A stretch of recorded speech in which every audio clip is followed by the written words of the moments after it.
of this mechanical issue. Good to hear that, Michelle. Thank you. Tropical storm Franklin made landfall this morning on the Caribbean island of Hispaniola. The storm will bring heavy rain and flooding there for the rest of the day today. It will lead to the potential for flooding and mudslides. This was what it looked like this morning as the storm approached Santo Domingo.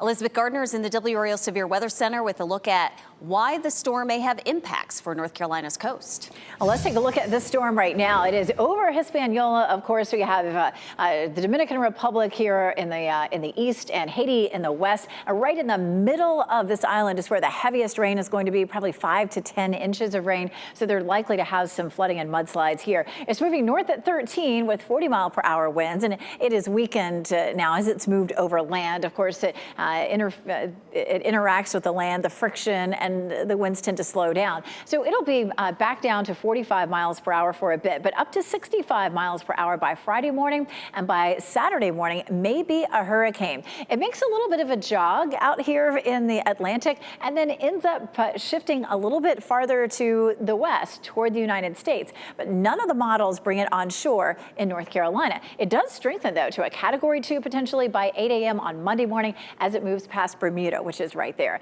We take a look at where the storm is headed on our computer model, and you can see from where it is, it takes that jog, but then moves fairly close to Bermuda. That's going to be hundreds of miles off the coast of North Carolina. Still, it is likely to produce high rip current danger, and of course, that may start at the end of the weekend and linger into the middle of next week. A lot of people will be at the beach ahead of Labor Day weekend, so you need to be very careful if you're headed to the coast. There may also be some erosion and possibly some overwash on Highway 12, depending on how close the center of circulation comes to the coast of North Carolina. So we have a good time to watch this and see where it's headed, but all the models that we've seen so far do keep it offshore.